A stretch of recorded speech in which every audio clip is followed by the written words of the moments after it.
I hope there's no penalty for not having read the book. There's a quiz. Uh-oh. If you read the book, it's extra credit. Yeah, there you go. So we're going to go ahead and get started. Thank you all for joining us. Welcome to the first session of the Legacy of Slavery in Savannah Book Club. I'm Shannon Browning Mullis, Curator of History and Decorative Arts at Telfair Museums, and I'm going to be hosting our session tonight. This event is part of the Legacy of Slavery in Savannah initiative. It's a multi-year initiative that will include book clubs, community partnerships, exhibitions by contemporary artists, a public symposium in 2021, and a publication of research exploring how the legacies of slavery are still affecting the Savannah community today. All of our contributors to the project were chosen by our editors, Drs. Talitha LaFloria and Melissa Cooper. The book club, which runs from October 2020 now until September of 2021, will feature 12 of our contributors sharing their research on previous topics with us, while they're also going to be working on the contributions to their upcoming Savannah-specific symposium and publication. So because of that, we'll be able to pepper them with questions about the book we've read or not read, and their current research on this future topic. So if you want a list of all the dates and the contributors and the books, you can go to telfair.org/LOS and find all of the information about the Legacy of Slavery initiative there. So a little bit of housekeeping before we begin. As you can probably see, we're doing something a little bit unusual. Normally we would host an event, an open event with this many people as a webinar. But we originally intended these events to be about community and interaction and feedback and dialogue. So we decided to have a really big meeting instead of a webinar so that you would all be able to express yourself and ask your questions and react to each other. So here's how we're going to do it to keep it organized and make sure everybody gets their turn. I'm going to ask that everybody keep themselves on mute when they're not speaking to the group. If you have a question or comment, please go into the chat and let me know that you have a question. And not to be too teacherly, but I will call on you. And at that point, you can unmute yourself and ask your question or make your comment. And then we'll ask you to remute yourself while our speaker responds. Also, if you are willing and able, please make sure that your name appears by your picture in your box rather than a telephone number or a family member whose device you're using's name, so that when we call on you, then we will know who we're talking to. So we're delighted to be joined for our very first session by Dr. Julie Buckner Armstrong. Dr. Armstrong is the professor of English at the University of South Florida, where she teaches courses in American, African American, and women's literatures. She's authored and edited multiple publications on the literature of civil rights and racial justice, including the Cambridge Companion to American Civil Rights Literature, Mary Turner and the Memory of Lynching, which we'll be discussing tonight, Civil Rights Reader, American Literature from Jim Crow to Reconciliation, and Teaching the American Civil Rights Movement, Freedom's Bittersweet Song. Her current research book in progress is Learning from Birmingham, which looks at everyday people and places in the iconic civil rights movement city where she was born. And we're going to begin with just a few general questions for Dr. Armstrong, and then we'll open it up for questions from the group. So to begin, Dr. Armstrong, can you tell us how you came to this topic? Oh, certainly I can. And thank you. I want to begin by thanking the Telfair Museum and thanking the coordinators of the Legacies of Slavery in Savannah project for inviting me to this. I think it's just a fabulous and timely initiative, and I'm really honored to be a part of it. So first off, my housekeeping, thank you. And to answer your question, I first learned about this story or came to this topic after graduate school. My husband, Tom, and I moved to Valdosta, Georgia, and we took teaching jobs at Valdosta State. And I was preparing in the summer of 1998 to go to a National Endowment for the Humanities Summer Institute on teaching the Civil Rights Movement.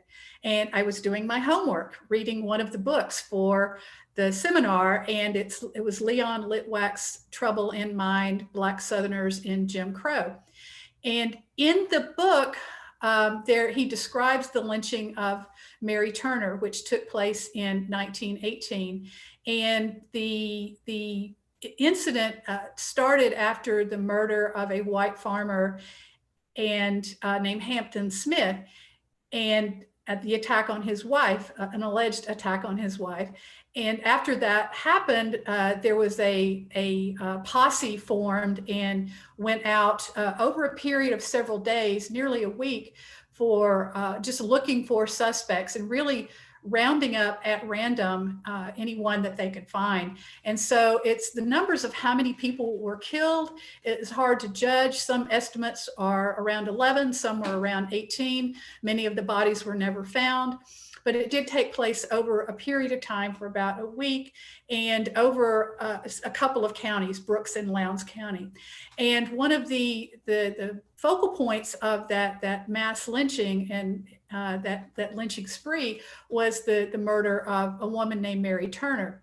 And what happened was that her husband was one of the people rounded up and lynched, and she spoke out about that lynching. She said that she was going to press charges against the mob members. After that happened, they picked her up and lynched her as well on a Sunday afternoon. Now, Turner was alleged to be 8 months pregnant, and this happened before a crowd of several hundred people. It was extremely brutal and gruesome. And so I read about the story while I was preparing for that seminar.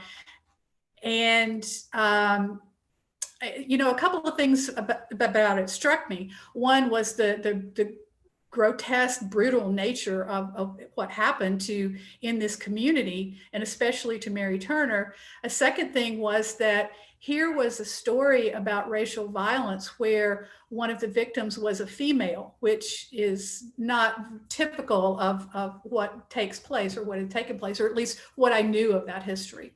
And the third thing was that it had happened just not very far from our house. So there was that shock of, wow, you know, this happened nearby and I didn't really know anything about it. So I went to the seminar, and after I came back in the fall, I decided that I wanted to do a little bit of research on this lynching. And I was so naive. That's all I can say. I'm not a historian by training. I'm a literary scholar.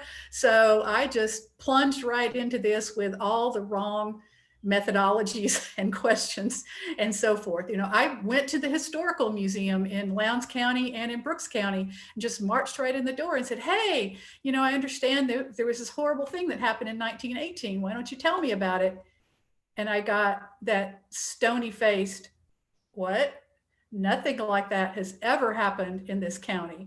And I kept pursuing it, but there was an enormous amount of silence around what had happened, and silence among different people, different stakeholders, different races, different ethnicities. Wherever I went, I met that wall of silence. And even I went to the library where at VSU, where the librarians, the archivists were more amenable to that kind of research, only to discover that the newspaper for that summer, and that summer only, had been destroyed mysteriously in a fire. So on the local level, I found nothing at that point. And the more I looked into it, I eventually went to the Library of Congress and looked through the NAACP papers. I went through the Tuskegee lynching records and you know, various and sundry other resources. And I realized that after the Turner incident and after that mass lynching incident, there was a huge public outcry. Georgia papers covered it, national papers covered it. It even made international news. And not only did it happen, you know, not only was it talked about in the newspapers, but there was a huge outpouring of artistic response. Artists, short story writers, poets, and so forth. And that response even continues to this day. So people continue producing these artistic responses to the death of Mary Turner. So that juxtaposition between the local silence and this national response was really striking to me. And I thought, okay, this will be interesting. It will be worth an article to write about. And I talked about it with my students. I was involved in a couple of community activist groups. And the more I shared that story over the period of a year or two, people started coming forward to me. And it happened, say after a class. I might talk about it in a class in African American literature or something like that. And we would maybe read a short story. And then a student would come up to me after class and say, it was very typically an African American male who would come up to me after class and say, my grandpa took me out to that lynching site and he told me the story, and it was kind of a warning about how to conduct myself around white people. So gradually I learned that there was a small oral history about it in the local area. And so I kept pushing forward at it and realized that I have a book here. So that's how it happened. I approached University of Georgia Press and they were eager to publish it. And here we are. So you mentioned that you are in fact a literary scholar who is speaking to a historical topic. So can you talk to us a little bit about how your process and your product are different than what a typical historian's would be? Right, absolutely. And, I will have to say there was a very big learning curve for me because not only did I was not used to working as a historian. I was used to working as a literary scholar, but looking at all the different representations of this Mary Turner story, I was definitely in my comfort zone with looking at the literature and then looking at the artistic products. But there were also things like oral histories, newspaper accounts. There's an exhibit at a museum in Baltimore called the Great Blacks in Wax Museum that deals with that. And then there's some also other community events and things like that. So I had to really educate myself about, first of all, lesson number one, don't go charging into the museum saying, hey, tell me about your traumatic thing that happened here, because that's just going to make people freeze up. So I had to learn how to talk about this subject. And that was a big learning curve. I had to learn how to conduct oral histories. I had to learn how to write about visual art, how to write about performance. And so there were a lot of things that, and then I had to educate myself about that historical period as well. So there was, like I said, a lot. So it took me 10 years to write that book. And most of that was because there was this big learning curve. And another part of it was that, this is a really difficult subject. It was difficult, for me at the beginning intellectually, but this is all difficult emotionally as well. So there was, there was so much to take in. So, that's hence 10 years worth of a project.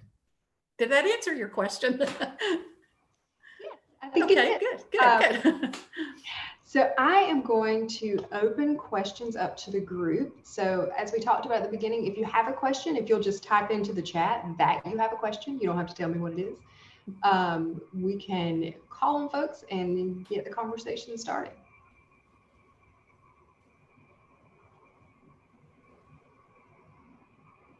I'm glad I'm not the one calling on people. Well, if they don't raise their hands, that means I get to ask all my questions. So. Good.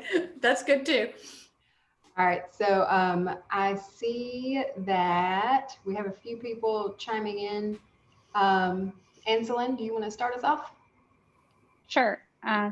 Thank you so much for being here. I really enjoyed reading the book. I could tell it was like a 10-year project.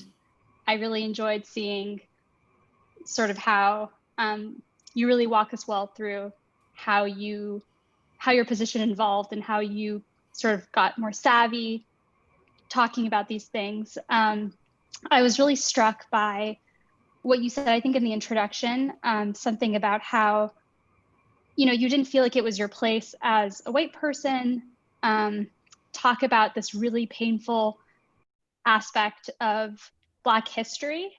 And clearly you did, talk about it, and you wrote a book about it, and it very eloquently and compassionately. And I was wondering how you worked through that, because I feel like you give us a little bit in the book, but I was wondering if you could speak to it a little bit more. Sure, I'm happy to. And I want to say, in the period of time since the book came out in 2011, so almost 10 years now, I've really changed my thinking about some of the things that I wrote in the introduction, and one of them was that, I don't want to say changed it, but the thinking's evolved really.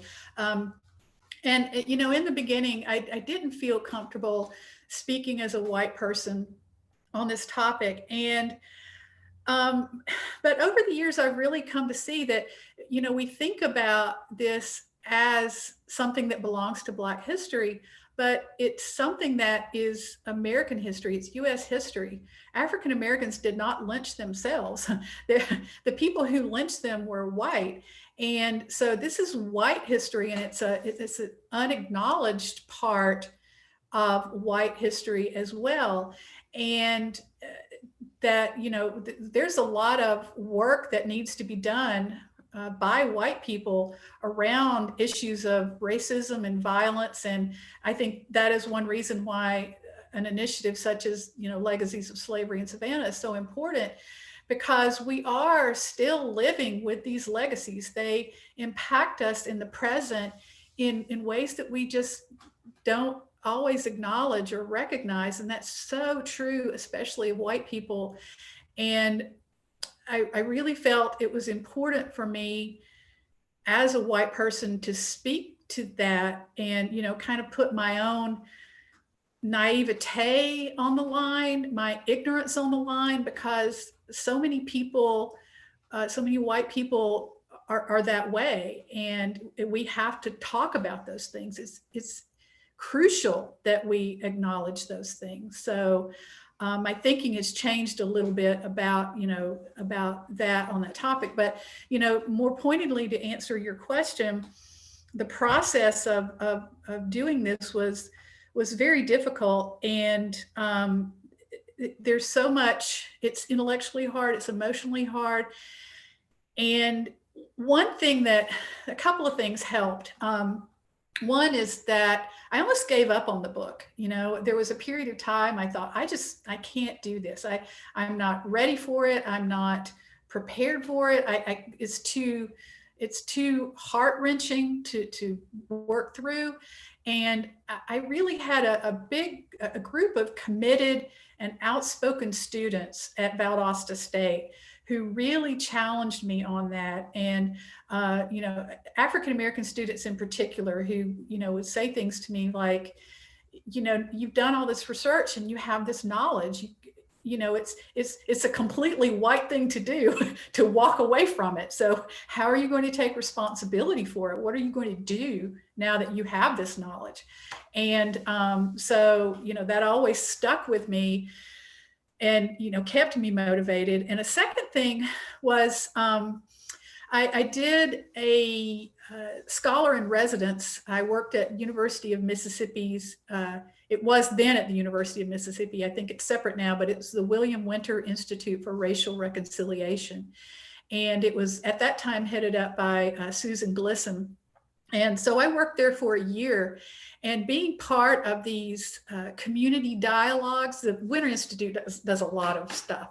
But one of the things that they were doing while I was there was coordinating communities across the South in particular, but across the United States, who were having these community dialogues about racial justice and, cold case prosecutions and racial healing and things like that. So I learned that, there are people all across the United States who are doing this kind of work, trying to bring people together for dialogue, and seeing how others were working through it was an important part of my own process. And talking with people from Rosewood, Florida, the 1923 town that white people burned to the ground, or talking with people who worked on Emmett Till case, and I could just name hundreds and hundreds of others, was really inspiring and really kind of gave me a template and a framework for moving forward. And I think third, I came to realize again that this is something that it was a community trauma, and it was a national trauma, and it's something that different stakeholders experience differently. And but it's also not just, I think our tendency, especially as white people, we replicate the gruesomeness of it. We replicate the horror. We read the story. We're shocked that we want to share that story with other people. You see this now on Twitter, where if there's a racist murder, people want to share the video of it. And for me, sharing it is in some ways replicating the bad thing that happened. So it's very hard for me to share that thing. But I also learned that it's not just a story of something horrible that happened. It's also the story of resiliency in African-American homes and African-American communities, people who stuck by each other, who, rescued people or helped people work through their trauma. It's the story of these people like Ida B. Wells or Walter White, who investigated lynchings and publicized their findings and drew attention to it. And, without knowing what the fruits of their labor would be, they just knew that they were fighting for justice, and they couldn't see, what would happen in the future. And they put their bodies on the line for that. And it was really brave and courageous. And so, I thought I have to tell the story of the people who fought the good fight. It's not just this horrible thing that happened, but it's also about people who offer us templates and models for doing the work that still needs to be done. So I hope that wasn't too much of a rabbit trail and that it answered your question, but thank you for asking it. I appreciate that. I find that those rabbit trails sometimes lead us to the best information that we ever get. So Yeah. I welcome them every time. Yeah. I'm going to combine a couple of questions that we've gotten in the chat. One is, where did this event take place? And the other is, are there people still alive in that community who are related to or descended from the perpetrators? Yes. Yes. So the event was spread out over time, over about a week in May of 1918, and it took place primarily in Brooks and Lowndes County, Georgia. And those are, if you travel down I-75 right before you get into Florida, Lowndes County is the county right above the Florida line, and Brooks is the county to the immediate west of there. So it took place in multiple spaces, primarily near Valdosta and Quitman, Georgia, and up near a little town called Barney. And yes, there are people who are alive today who are descended from victims, and people who are alive today who are descended from perpetrators. And there is some work about that. There's a website. I don't think that the Mary Turner Project is still active, but that was the group at Valdosta State University that came together to put up the historical marker. And so there is a historical marker for it, and it was put up in 2010, and it's not too far off I-75. And so on the Mary Turner Project's website is a piece by one of Turner's descendants, Charles Forehand, and he is one of the official keepers of family history. And about perpetrators, yes, Walter White sent a list of people who were supposedly the mob ringleaders. Walter White was the investigator for the NAACP, and he sent a list of the mob ringleaders to it circulated to the governor. It circulated as far as President Woodrow Wilson, although no one was ever punished. Nothing was ever done. But that was something that really struck me about living in that area at the time, is that you're driving down the road and you see a street named after one of the perpetrators, because they lived there, or you see a business name that carries the name, and it's an old family name, or driving. I drove around a lot, so I was trying to wrap my head around this, the physical space of what was happening, and seeing descendants of the Smith family still living, right there. And so, yeah, they're there. It's been almost 100 years now, but they're there. So I want to ask you a question that I am still forming in my head. So I'm going to play the rabbit hole game now and create it with you. But I was really struck by the account in the book where you walk into the Historical Society and this woman says, "I have no idea what you're talking about. Nothing like that happened here.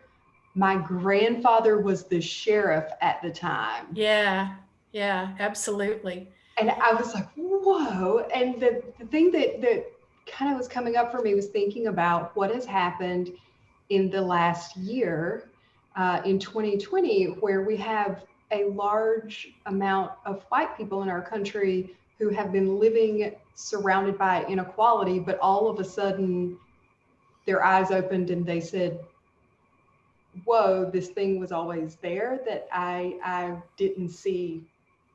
I don't know if that makes sense, but can you talk a little bit about the parallels between the process of these people in Valdosta kind of seeing what was always there and what you see happening more nationally in that way? Yeah. If I start and I veer away, I'll try my best to come back to that very good question.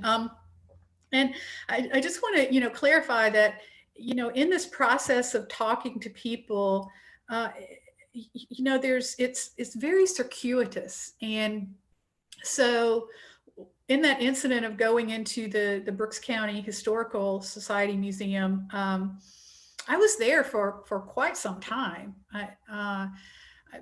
30 minutes, an hour or more. And of course I charged right in and said, "Hey, I want to find out about this thing." And the woman just looked at me like I was crazy. And then we had that moment. Anyone here who's Southern knows exactly what I mean, where we're just kind of looking each other, smiling. And it's that really fake bared teeth, the smile. And, very awkward. She said, I don't know anything about that. And then she took me around the museum and showed me all the heritage there. And, this is one way in which it connects directly back to, legacies of slavery, because this museum was filled with all this Confederate memorabilia. And it was all this, a lot of celebration of slavery, and, the clothing and the iconography and all of that. And it's also a local history as well. But so she's taking me around the museum, and I don't remember the exhibit we stopped in front of, but we had been talking about many, many things. And then it just sort of popped up. And she said, out of the blue, she said, I don't understand why they hate us. And, by her statement, I think I assumed, that she meant, I don't understand why African Americans hate us white people. And she said, this guy was the sheriff back then in 1918, which, made my radar go up immediately. And she said, and afterwards, a black man blinded him by throwing lye in his eyes. And I was stunned. I mean, it was almost this metaphor. I mean, you couldn't have made up in a novel a metaphor like that. And to me, it just spoke so directly toward this blindness that white people have about history, and almost a willed blindness, a willed ignorance of the past. And, I know that it's normal. People want a celebratory history. You want to think about your ancestors as being on the right side of history and doing the right thing and, being good people. You don't want to think about, grandpa being in the lynch mob, but that's the fact. And so, and we also, as individuals, we make ourselves heroes of our own stories. And so we tend to do that with our family members as well. And so I don't think that process changes over time. People were as willfully ignorant of their history and their present back then as they are now. Actually, kind of a segue, as part of the book I'm working on right now on Learning from Birmingham, I interviewed my aunt who in 1977, she was on the jury that convicted Robert Chambliss of murder in the 1963 16th Street Baptist Church bombing that killed 4 girls. And so I think probably many people are familiar with that incident. And so my aunt was on the jury, and I spent a lot of time talking to her about her experience. And one of the things that she said to me, we actually went to the church one day and we were walking around that sort of iconic Birmingham civil rights memorial complex. And she said, it's really funny to me how all that kind of stuff could go on. And I didn't really know about it at the time. And she said, I guess you could call it ignorance, but it wasn't. And that really stunned me. I thought that was a very apt way of looking at it, that people just don't want to recognize what's going on around them. And it's that needs to change. Thank you. That was great. Well, did I answer the question or go down a different rabbit trail? You did. So Paul is wondering if you could speak a bit about how your scholarship on Mary Turner and the Mary Turner lynching fits into the larger field of scholarship around lynching generally. That's a really good question. One of the things that I think was very different about the book, and it was also in some ways a challenge to get it published, is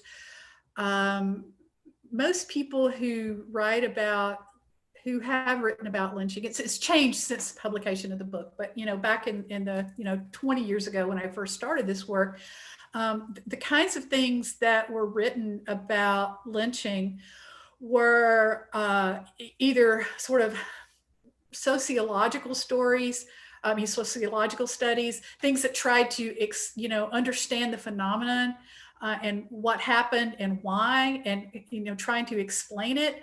So they would be broad scope, from criminal justice professors or sociologists or historians or something like that. And then there were also very specific case studies about individual incidents, such as Emmett Till or something like that. So there weren't a lot of things that most studies looked at incidents of lynching, right? The phenomenon of lynching. And not a lot of studies looked at representations of it. Around the time that my book came out, there was another really good one by a scholar named Amy Wood. And both of us were looking at, how this was represented in culture. In newspaper accounts and visuals, journalism, visual art, and things like that. So, that was one of ours books came out about the same time, and they were some of the first to look at, think about how we know what we know. And the way that historical memory is transmitted down to us comes through the representation of it. So another scholar, Jacqueline Goldsby, had a really good book on that as well. So it's questioning not just the incident, but how we learn about the incident, how we know about it, and how those representations shape our knowledge. So that's something about the Mary Turner book that was a little different. And also being a study of a woman. You know, women are often left out of that conversation. So Anne would like to know, in the town where this happened, so Valdosta or the surrounding towns, are there existing Confederate memorials? I'm sure there are. And if there are, is there conversation about removing those, or is it a willful denial of their history? You know, it's been a few years since I've been back there, but they were definitely there when I was there. I mean, when I was teaching at Valdosta State, the Georgia flag, you know, had the iconic Southern Cross as part of its flag. And you know, then yes, around Brooks County, around the county courthouse, and in Valdosta, you know, there's always the Confederate soldier statue standing by the courthouse. And on the water tower, I will say that the water tower has since changed. This is not Confederate, but well, it is and it isn't. The water tower used to say "Southern charm, not gone with the wind."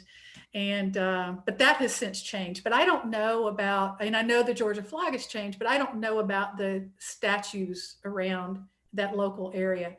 I do know that the Mary Turner Project, which was the group that formed after I left Georgia to put up a historical marker, after they put up the marker, they started doing work toward questioning some of these Confederate icons and supporting politicians and Georgia state funding paying for it and things like that. They were asking some very serious questions about it. And when they began to ask those questions, the leader of the group, his email was frozen, and the group's funds were frozen, and they were effectively shut off from any institutional support. So people didn't want those questions being asked.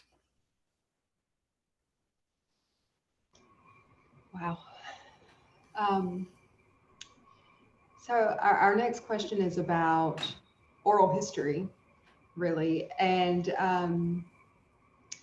so did any of the African-American families you interviewed pass down the knowledge of who the people in the lynch mob were? And had that information been retained through generations? And did you interview any of the descendants of participants in that lynch mob? Very good question. None of the descendants of people who might have been involved in the lynch mob were even remotely willing to talk about that. So no.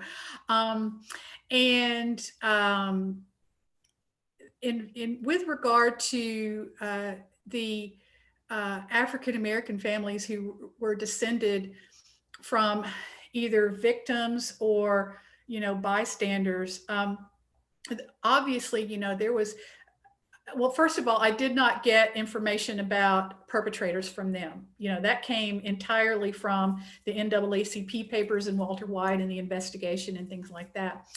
And in terms of descendants, you know, people, again, on all different perspectives were reticent about talking. African-American families and individuals, related or not, were much more forthcoming. But, you know, there wasn't a lot of talk about that, or people willing to talk, until I think a kind of a watershed moment happened in 2009. And it was the year before the historical marker went up, and there was a memorial service that commemorated what happened, and it brought people together to talk about, you know, just to share whatever they wanted to share. And that brought forth just a flood of stories from people talking in this public venue of just really grievous, just the grief was just palpable. And it was so important that, to get to hear how the story gets passed down from families. Like, I remember one woman in particular who was talking about her grandmother was alive at the time, and the lynch mob stopped her, and the grandmother was pregnant, and the lynch mob thought that she was Mary Turner, and they were going to take her, but someone, said, no, that's not the one. And they let her go. So, her grandmother was almost a victim, and that kind of thing is just chilling, and just, it's chilling and moving. So. Thank you. So we have a story question about you and about growing up in Birmingham, and what opened your eyes to the hidden history of racial violence.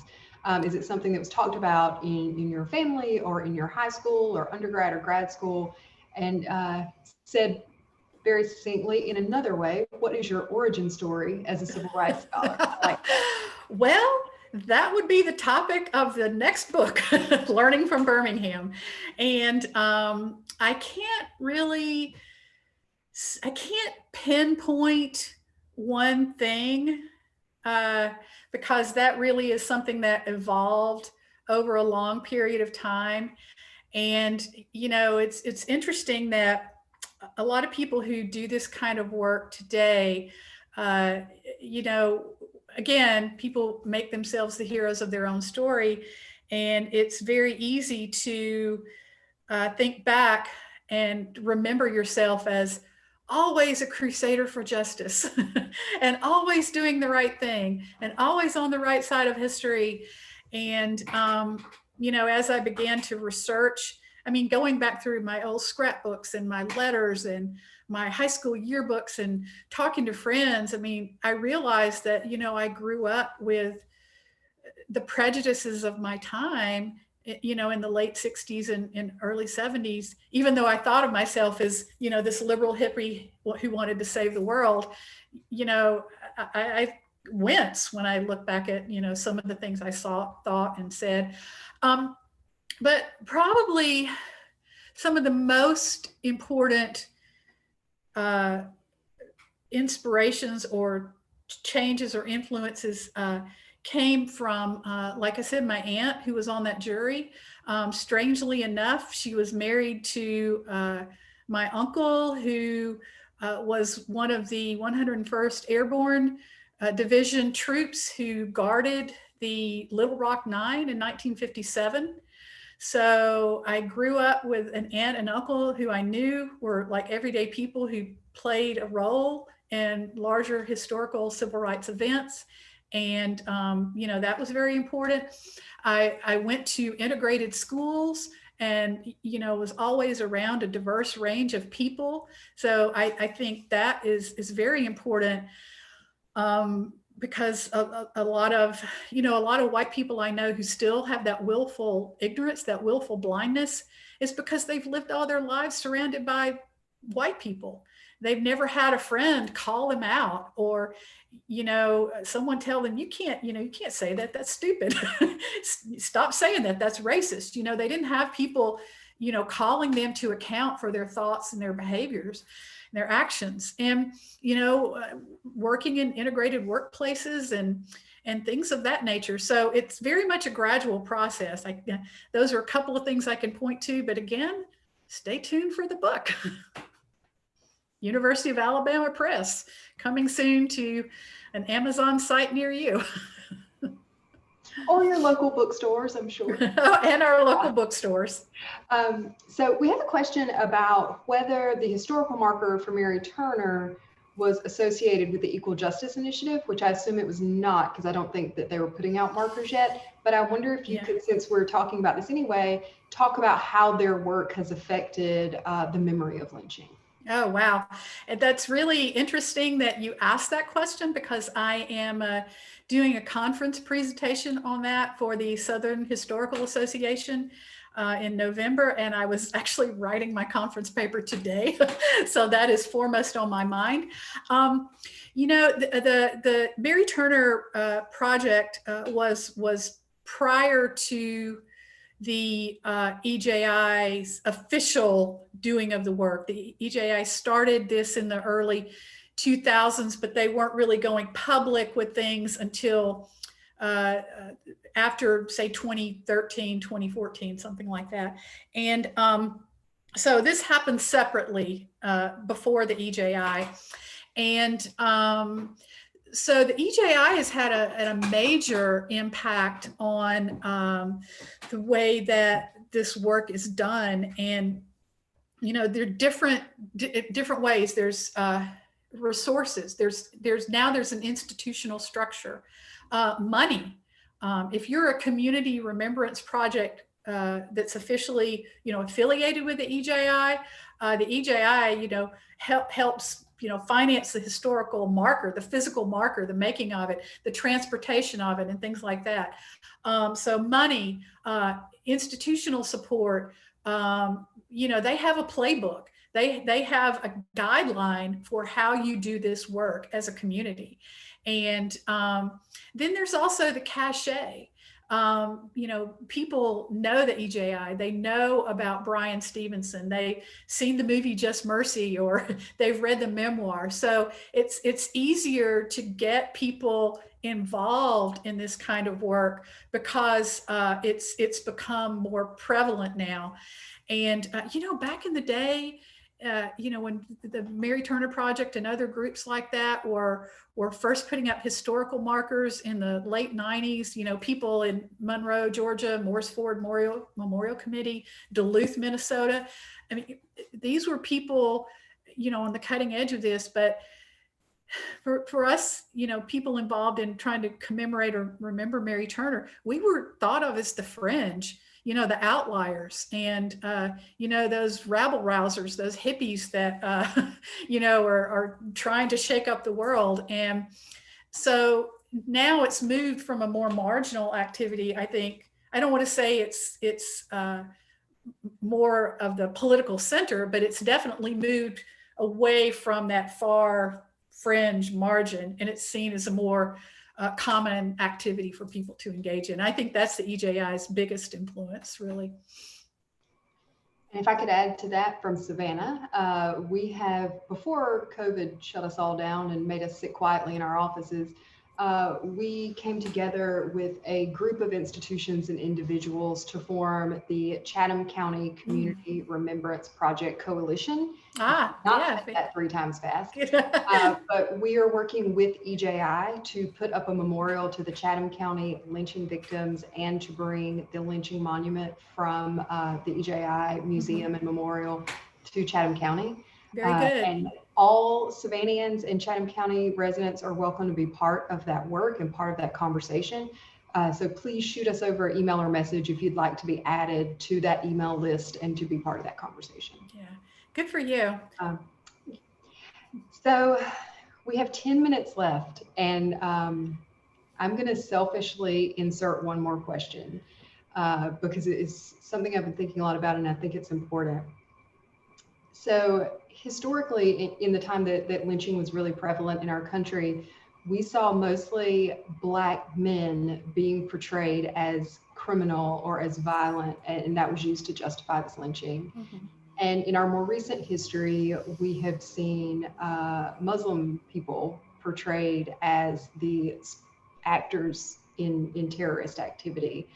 But what we actually know is that during the time that lynching happened regularly, it was white people who were perpetrating that terror. And the Center for Strategic and International Studies tells us, along with other groups today, that white supremacists are the most likely people in the United States to commit terrorist acts. So I don't know what my question is, except for, you know, these are obvious parallels, and it's an obvious historical pattern where white supremacy is perpetrating terror while justifying it with imagined terror. Yeah. I wonder if you could talk a little bit about that. Yeah, I mean, you know, there are direct continuities between then and now. And one of them is that, you know, the justifications that people white people would make back in the day for a lynching had to do, like you said, with this perceived fear of danger or threat from an other. And, in the period in time in which, lynching was prevalent in the United States, that other took many different forms, predominantly African-American men, but a lot of newer studies are coming out looking at the lynchings of Mexican Americans in the West, and Jewish people, Catholics, gays and lesbians, anyone who was perceived as an outsider to that white, heteronormative, patriarchal order, was a potential victim. And it was very often, that the justification was for that they were perceived as an outsider and were perceived as a threat. But the truth of that is it was very often the success of groups that were considered to be marginalized that drew the attention of white supremacists and people like them, because this was, there's a wonderful scholar named Coretha Mitchell who's done a lot of work in this area, and she calls it know your place aggression. And it's about keeping people in their supposed place. And it's about a show of power. And you see this today in mass incarceration, in the criminal justice system, in police murders, in hate crimes of all different natures. It is about marking those people who are in power, marking who's allowed access to rights in public space, and whose bodies are allowed in the body politic. And it's about policing those boundaries. And so, the methods may have changed.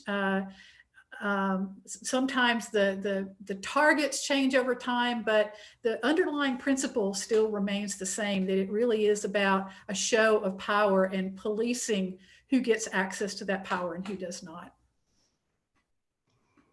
Thank you. Mm-hmm. So we have 5 more minutes. And okay. So I am going to combine our last 2 questions and hope you can put them together in a really helpful way. So one is asking about your comments about Birmingham, because it was really in the public eye, kind of working through some of these issues perhaps earlier than other places did or have, or being further in their evolution. Right. So what could other places and folks learn from Birmingham? And we can just combine that with the next question, which is, what do you think can realistically be done to move towards reparation, justice, and healing? Yeah, those, and I think I can answer that with and that's a really good question. And I think I can answer that with a specific thing. And I interviewed some people from the EJI who are our local Pinellas County, St. Petersburg Community Remembrance Project's contacts there. And I interviewed them about, the EJI's work. And, they see these markers and these monuments as part of a larger process of educating people about history. And the words that they use, I'm probably misquoting, I'm paraphrasing here, but it was really about changing the story, changing the narrative, and changing the narrative landscape. And it's about shifting our perceptions and making things more visible. And I really noticed that when I was in Montgomery back in January, and I was doing some work at the Alabama Archives, and you can't go 10 feet in Montgomery without hitting a historical marker, and it's some of those, they still have, the Confederate markers, but then they also have civil rights markers, and they also have, markers to freedom fighters. And so, that you see, if you walk around, that history is named. And you see the complexity of it, and it's just all right there together. And one of the things that I've sort of struggled with in St. Pete is that we only look at it's called the Sunshine City, and we really only want the sunshine history. And but when that history is visible, and when it's tangible, and when it's around you, you can't pretend that it didn't happen.